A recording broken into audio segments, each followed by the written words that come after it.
എൻ്റെ പൊന്നുമക്കളെ, ഞാൻ നിങ്ങൾക്കൊരു സിമ്പിളായിട്ടുള്ള കാര്യം പറഞ്ഞുതരട്ടെ. വേറൊന്നുമല്ല, സൂറത്തുൽ ബക്കറയിലെ അവസാനത്തെ 2 ആയത്തുകൾ ആമന റസൂൽ ഓതാനാണ്. എപ്പോഴാണെന്നറിയോ? ഉറങ്ങാൻ കിടക്കുമ്പോൾ. നിങ്ങൾ മറക്കാതെ ചെയ്യണേ. അതല്ലെങ്കിലും നിങ്ങൾ ഇതിന്റെ മഹത്വം അറിഞ്ഞിട്ടില്ലെങ്കിൽ ഒരിക്കലും ഒരു ദിവസം പോലും നിങ്ങളിത് ഒഴിവാക്കൂല. എന്താണെന്നറിയോ? അത് ഓതുന്ന രാത്രി അല്ലാഹു സുബ്ഹാനഹു വ തആല സകല വിപത്തുകളിൽ നിന്നും അവനിക്ക് സംരക്ഷണം നൽകും. മാത്രമല്ല, ഫാത്തിഹയും ആമന റസൂലും ഓതുന്നവന് അതിൽ ഉള്ളടങ്ങിയിട്ടുള്ള എല്ലാം അല്ലാഹു തരും. ഇമാം മുസ്ലിം റളിയല്ലാഹു അൻഹു തന്റെ സ്വഹീഹിൽ ഉദ്ധരിച്ച ഹദീസാണത്. സംശയിക്കേണ്ട, ഹദീസ് സ്വഹീഹ് തന്നെയാണ്.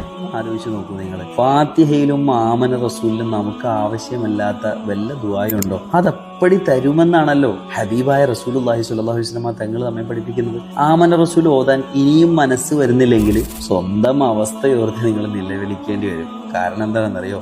മോശക്കാർക്ക് അത് ഓതാൻ കഴിയില്ലെന്നാണ് ഹദീസുകളിലുള്ളത്. ഏതായാലും ഖുർആൻ ഓതുകയും അത് ഉൾക്കൊണ്ടുകൊണ്ട് ജീവിക്കുകയും ചെയ്യുന്ന യഥാർത്ഥ മുസ്ലിമീങ്ങളിൽ അല്ലാഹു സുബ്ഹാനഹു വ തആല